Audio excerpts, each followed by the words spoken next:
Study centre YouTube channel पे। देखिए दोस्तों, आज हम इस वीडियो में जो ग्राफ के प्रश्न कराने वाले हैं बहुत ही वेरी मोस्ट इंपॉर्टेंट कह सकते हैं। इसके जो प्रश्न आपके बनते हैं ना, प्रतिशत लाभ आय माइनस व्यय से संबंधित प्रश्न होते हैं।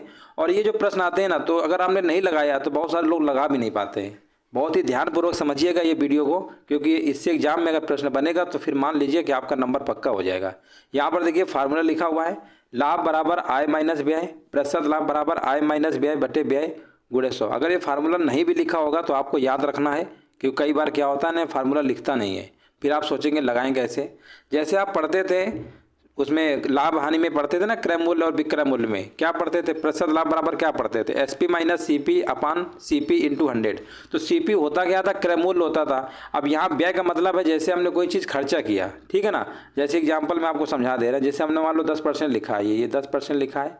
10% की फ्रैक्शन वैल्यू क्या होती है आपकी, होती है 1/10। तो हम कहते थे सीपी हमारा 10 है और ये हमारा क्या है, प्रॉफिट है यानी लाभ है, यही तो कहते थे। तो सीपी 10 रुपये प्रॉफिट। अगर हम एसपी कहते थे विक्रय मूल्य, तो कहते थे 10 और 1 11 होगा। ये चीज़ तो आप जानते ही होंगे। ऐसे ही यहाँ पर जो आपका लिखा हुआ है ना व्यय, व्यय का मतलब एक तरीके से सीपी ही है। जैसे मान लो हमने कोई चीज़ खरीदा या खर्चा किया, तो ये मान लीजिए आपका व्यय दिया है, 10 को मान लेंगे। उसके बाद जो भी प्रॉफिट होगा वो 1 रुपया मान लेते हैं। तो जब टोटल निकालेंगे तो क्या निकल के आएगा, आपका आय निकल के आएगा, ठीक है ना। जैसे यहाँ एसपी होता है उसमें आय आपकी आ जाएगी। तो यही कॉन्सेप्ट देखिए लिखा हुआ है, आय बराबर अगर निकालेंगे तो क्या आएगा आपका, लाभ और प्लस व्यय होगा, है ना। यहाँ पर सीपी प्लस लाभ होता है, एसपी वहाँ पर क्या होगा। तो कुल मिला के एसपी को आप मान के चलिए आय है, ठीक है ना, और सीपी को मतलब मान के चलिए व्यय है। कहने का मतलब बस ये, अगर आपने दोनों समझ लिया कि यहाँ पर इसका मतलब ये है, तो फिर सवाल लग गया। जैसे परसेंटेज में फार्मूला था वैसे यहाँ पर भी है। तो चलिए यहाँ पर देखिए क्वेश्चन को स्टार्ट करते हैं और देखिए कैसे लगाएंगे, बहुत ही अच्छे समझिएगा ध्यान से। देखिए सीधे हम क्वेश्चन पे आते हैं। अब देखो इस क्वेश्चन को ध्यान से देखिए। यहाँ पर क्वेश्चन पढ़ते लिखा हुआ है, वर्ष 2003 में कंपनी ए की आय 45 लाख रुपए थी। कंपनी ए की आय 2003 की बात हो रही है। सबसे पहले हम ग्राफ में चलेंगे, 2002 का ग्राफ है, 2003 का है। और ध्यान दीजिएगा यहाँ पर आपका एक सिंबल बना हुआ है, इससे आपको पहचानना है। जो आपका इस तरीके से सिंबल बना हुआ है ये आपका 2003 का, ये कौन सा है, 2003 का आपका है, ठीक है ना, 2003 का है। 2002 में थोड़ा इस तरीके से आपका बना हुआ है, ठीक है ना, इस तरीके से बना हुआ है 2002 का। ये आपको ऐसे पहचान लेना है। तो यहाँ पर आप देख रहे हैं ना, 2 प्रकार के सिंबल हैं। सबसे पहले हमें पहुँचना है 2003। 2003 कहाँ पर है, 2002 और 2003 दोनों दिया है। हमें क्वेश्चन पे 2003 से मतलब है, तो 2003 है यहाँ पर हमारा, कहाँ पर है देखते हैं 2003 वाला। और कौन सा है, कंपनी ए है, तो ए में तो हम पहुँच गए, ये है, ये हमारा ये है। और यहाँ पर 2003 की बात करेंगे तो 2003 तो ऊपर वाला ये वाला होगा। इसमें कितना है, 60 है, 60 यानी प्रतिशत लाभ दिया है, यानी 60% दिया गया, ठीक है ना, कोई दिक्कत नहीं है, 60% लिखा हुआ है। तो सबसे पहले हम ऐसा करते हैं, 60% की फ्रैक्शन वैल्यू बताइए कितनी होती है। 60% की फ्रैक्शन वैल्यू 60/100 कर देंगे।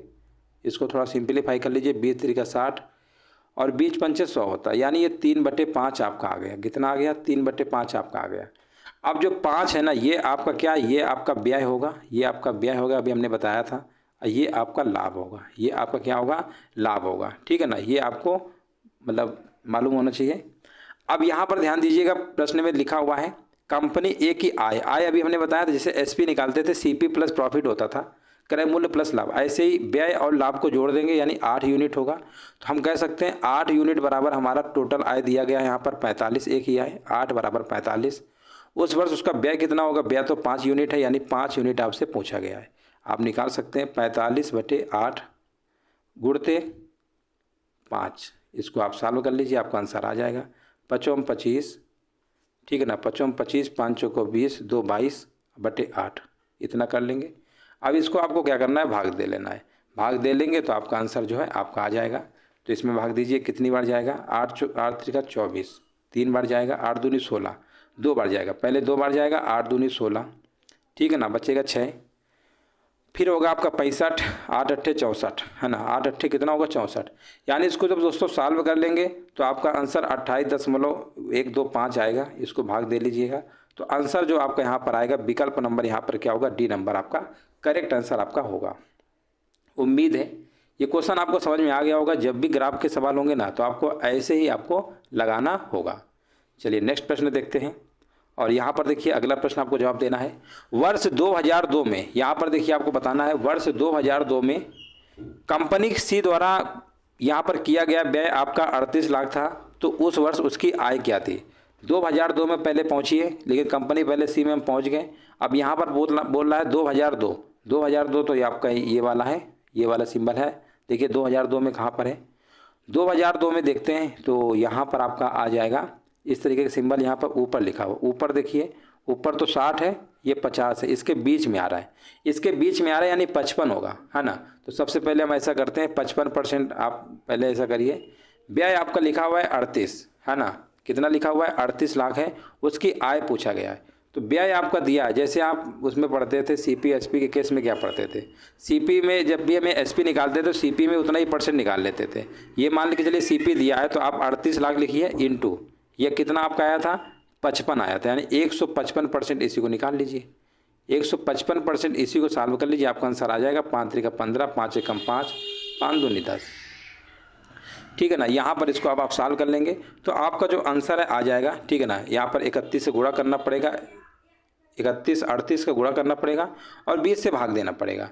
इसको जब आप सॉल्व करेंगे तो आपका आंसर आ जाएगा 58.9 लाख। कितना आएगा 58.9 लाख आएगा, जो कि ऑप्शन नंबर यहाँ पे सी नंबर आपका दिया गया है। तो देख रहे हैं ना, जैसे आप सीपी क्वेश्चन में जब दिया होता था, जैसे आप परसेंटेज में पढ़ते थे सीपी दिया होता था और आय का मतलब समझिए कि एसपी पूछ रहा है, तो एसपी बराबर कैसे निकालते थे, एसपी बराबर सीपी जितना दिया होता था। अगर हमने कहा 10% लाभ है तो सीपी गुणे अगर 10% है तो 110/100 कर देते थे, है ना। तो कहने का मतलब व्यय को आपको सीपी समझना है, ठीक है ना, और एसपी जो निकालते उसको आइए अगर हमने रिलेट कर लिया तो समझ जाइए आपका इसे सवाल गलत नहीं होगा। ये सवाल थोड़ा सा फार्मूले बेस्ड है, इसलिए हम आपको बता रहे हैं, ऐसे सवाल सब लोग नहीं लगा पाते हैं। चलिए 88 नंबर देखते हैं। वर्ष 2003 में कंपनी बी तथा सी का मिलाकर कुल व्यय दिया गया 56 लाख रुपया। उस वर्ष उन दोनों कंपनियों कुल आय कितनी थी, ठीक है ना। तो देखिए यहाँ पर 2003 की बात हो रही है, तो सबसे पहले हम बात करते हैं 2003 में कंपनी बी और सी कुल व्यय दिया है। अच्छा ये बताइए कुल व्यय दे रखा है और फिर पूछ रहा है आय क्या होगी। अच्छा हम आपसे कहें कि चलो 2 लोग हैं, उनकी जो इनकम है मान लेते हैं 56 लाख है, तो क्या हम बता सकते हैं कि पहला कितना कमा रहा है दूसरा कितना कमा रहा है, नहीं बता सकते ना, हम बता ही नहीं सकते, हमें टोटल बता दे रहे हो। यहाँ पर कुछ दिया ही नहीं गया तो यहाँ पर आपको क्या होगा, निर्धारित नहीं किया जा सकता, आप निर्धारित ही नहीं कर सकते। 88 नंबर के यहाँ पे डी नंबर आपका सही होगा। अगला प्रश्न हमारा, वर्ष 2002 में कंपनी डी की आय आपकी लिखी हुई है 42.5 लाख थी। 2002 में कंपनी डी आपका ये है, यहाँ पर चौथे नंबर पे ना 1 2 3 4, चौथे नंबर देखिए 1 2 3 4, ये वाला डाटा आपको लेना है।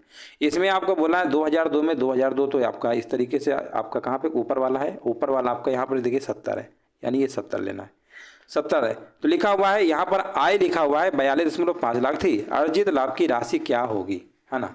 तो देखिए बहुत ही सिंपल तरीके से आप इसको लगा सकते हैं। सबसे पहले यहाँ पर देखिए 70% आपका है, आपको दिख रहा है ना, ये आपका कितना है 2002 ही तो है, ठीक है ना, कंपनी डी है तो 2002 में कितना है आपका 70 है, ठीक तो है 70 है, कोई दिक्कत नहीं। तो पहले 70% की फ्रैक्शन वैल्यू लिखिए कितनी आएगी, 70% की फ्रैक्शन वैल्यू करेंगे तो 7/10 आएगी, 7/10। ये आप मान के चलिए 7/10 में ये आपका व्यय है, ये आपका लाभ है। यहाँ पर डी की आय दिया है, आय का मतलब 10 और 7 कितना होगा, टोटल अभी बताया था ऐड कर लेंगे 17 यूनिट बराबर आपका दिया है 42.5। प्रश्न में पूछा है अर्जित लाभ की राशि, लाभ अर्जित लाभ तो आपका 7 यूनिट है, यानी 7 बराबर आपको निकालना है।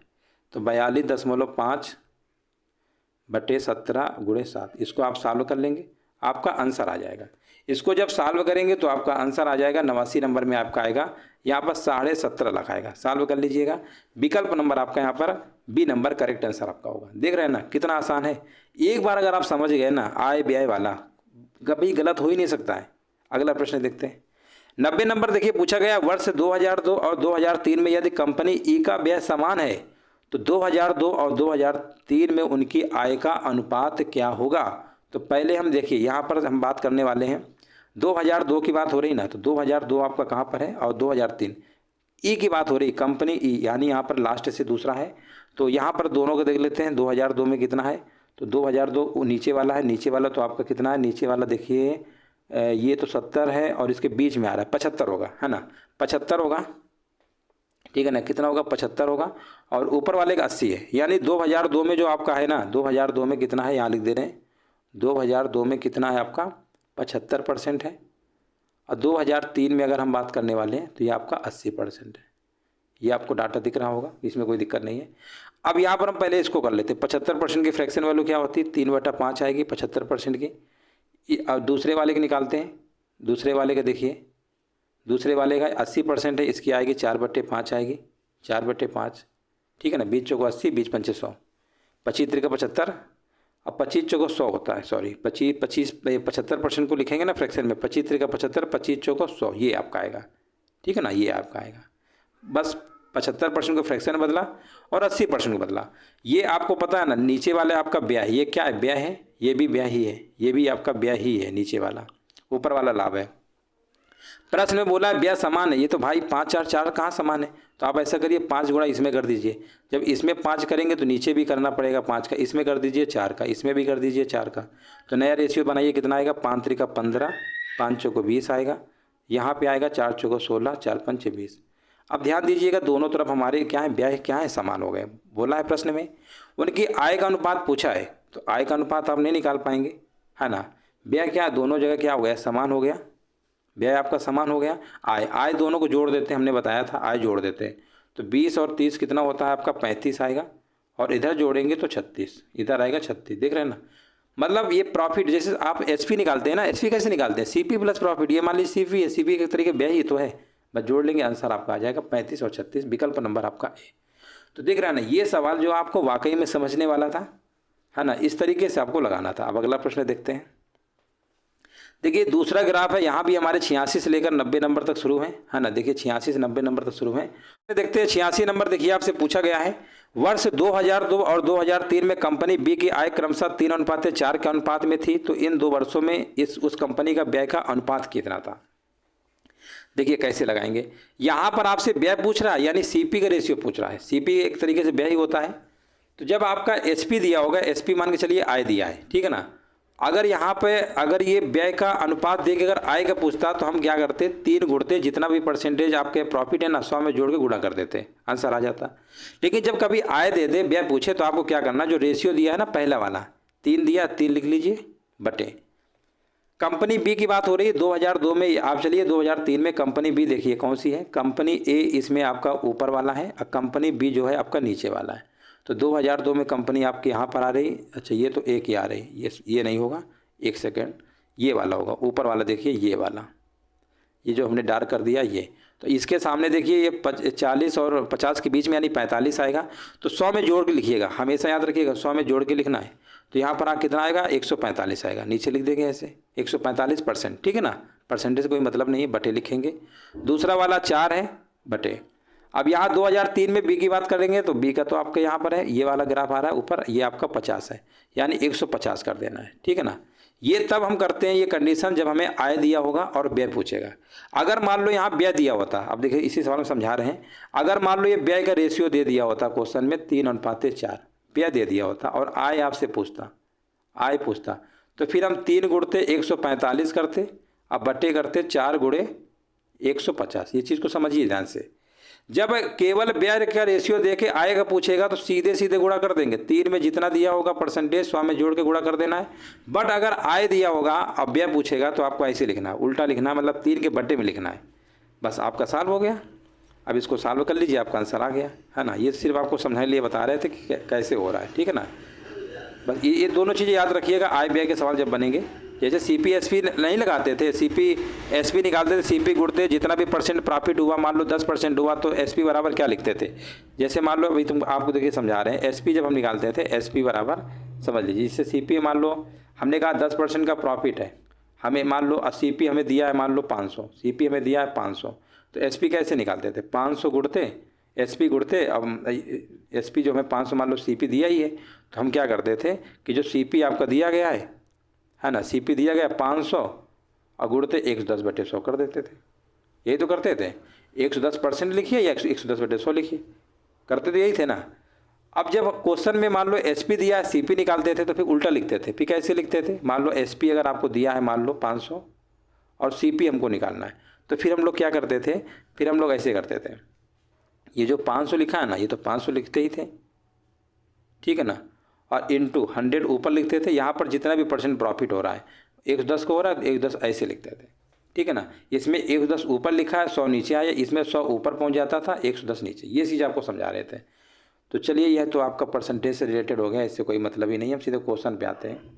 देखिए 2002 2003 की बात हो रही थी, 2002 2003 ये है। तो इसको आप सॉल्व कर लीजिए, आपका आंसर आ जाएगा 3/145 इंटू 150/4। इसको सॉल्व कर लेंगे। 5 से काटिए, 5 दूनी 10 और 5 9 45, 5 3 का 15, 0। 2 से काटो, 2 दूनी 4, यहाँ पर 15 आएगा। 15 3 का 45 और 29 दूनी 58, यानी 45 58 का रेशियो कहाँ पे बना रहा है? विकल्प नंबर सी आपका होगा। तो इस तरीके से आपको लगाना था। उम्मीद है समझ गए होंगे। देखिए आपको डायरेक्ट याद रखना है, जब भी आय का रेशियो दिया होगा, व्यय पूछेगा तो आय तो आपको 3 जैसे पहला लिखा है ना रेशियो, इसको लिखिए। अब बटे में देखिए यहाँ पर परसेंटेज जरूर दिया होगा, 45% आ रहा तो 100 में जोड़ के लिख दीजिए 145, फिर बटे में लिखिएगा 4, अनुपात पूछ रहा है ना, बटे में लिखिएगा 4, ठीक है। इसके बाद 150, इसको सॉल्व कर लेंगे, आपका आंसर आ जाएगा, ठीक है ना। इस तरीके से आप लगा सकते हैं। आगे बढ़ते हैं। अगला प्रश्न देखिए, आपसे पूछा गया है सभी वर्षों को, यहाँ पर लिखा हुआ सभी वर्षों में मिलाकर कंपनी ए का कुल व्यय लिखा हुआ है 128.5 लाख था। अब देखो सभी के दे दिया, टोटल दे दिया कुल, तो क्या हम बता सकते हैं कि कुल आय कितनी थी? हम नहीं बता सकते। जब टोटल अगर हमें बता दिया गया व्यय इतना है तो हम आय बता ही नहीं सकते। इसका भी आंसर आपका क्या होगा? निर्धारित नहीं किया जा सकता है। आगे बढ़ते हैं। 2003 में कंपनी ए और बी के व्यय का अनुपात दिया गया 4:5 था। उस वर्ष उनकी आय का क्रमशः अनुपात क्या था? अब देखो व्यय का दिया है ना, अभी हमने चर्चा क्या की थी, सवाल में आ भी गया। देखो यहाँ पर व्यय का रेशियो दिया है ना 4:5, तो पहले 4 लिखिए इंटू। अब देखिए यहाँ पर 2003 में आपको जाना है कंपनी ए और बी, ए और बी, ये तो हमने ए का पहले वाला है ना, देखो ए और बी 2 लिखा है ना, तो ये ए का है, ये वाला आपका बी का है, ठीक है ना, ऐसे लिखा हुआ है। तो ए का देखिए 2003 में कहाँ पर होगा? ए तो ऊपर वाला है, ये आपका ए था और ये आपका बी था। तो 2003 में देखिए कहाँ पे ये ग्राफ चला, ये चला, ये आया, यानी ये तो आपका आ रहा है किसके बीच में आ रहा है? 40-50 के बीच में 45 का आ रहा है, यानी 45 यानी 145 लिखेंगे बटे। बी की बात करेंगे तो बी 2003 में ऊपर है यानी 50 है, यानी ये आपका आएगा 3, ये कितना है? इसका 5 है, तो यहाँ पर 5 लिखेंगे, 5 इंटू 150। बस इसको आपको सॉल्व कर लेना है। रेशियो आपका बन जाएगा 5 दूनी 10, 5 3 का 15, 0, 5 दूनी 10, 5 9 45 और सॉल्व हो रहा 2 दूनी 4, और यहाँ पर आएगा कितना? 15 आएगा। 29 दूनी 58, रेशियो 15 75, 58 75 का देखिए कहाँ पर है? विकल्प नंबर आपका डी। तो देखिए आपको हमने क्या समझाया कि जब भी कभी प्रश्न में व्यय दिया होगा तो व्यय वाले केस में सीधे आपको 4 में से जितना भी प्रॉफिट है उसको 100 में जोड़ के गुणा कर दीजिएगा, कोई परेशानी नहीं होगी। लेकिन जब कभी आय का अनुपात दे देगा, व्यय पूछेगा, तो उसको उल्टा लिखिएगा बटे में, ठीक है ना, उसको 4 के बटे में लिखिएगा। अरे जैसे सीपीएसपी नहीं निकालते थे वैसे ही कॉन्सेप्ट है, बस सेम बताया हमने आपको। एसपी मतलब आय समझिए, सीपी मतलब व्यय समझिए, पूरा फार्मूला भी वही बनाया गया, आय माइनस व्यय बटे व्यय गुणे 100% लाभ। कैसे पढ़ते हैं? यही तो पढ़ते हैं ना, इंटू 100 होता है ना इसमें फार्मूले में, वही चीज़ है। आगे बढ़ते हैं। 89 नंबर में देखिए पूछा गया है वर्ष 2004-2005 में कंपनी ए का व्यय क्रमशः 12 लाख है। व्यय दिया है, चलो सीपी एक तरीके से मान लो दिया है 12 लाख, 14.5 लाख। 2005 और 4-5 में ए की कुल आय कितनी थी? देखिए इसको भी आप आसान तरीके से लगा सकते हैं।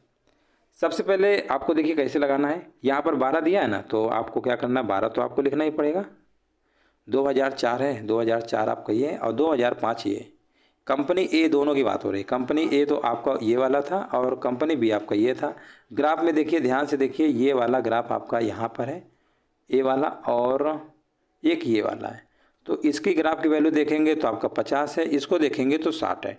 50 और 60 आपको दिख रहा होगा, है ना। तो सबसे पहले आपको 12 का 150% कर लेना है। 150%, 150% निकालेंगे इसका, अब प्लस, इसी में प्लस भी करना है।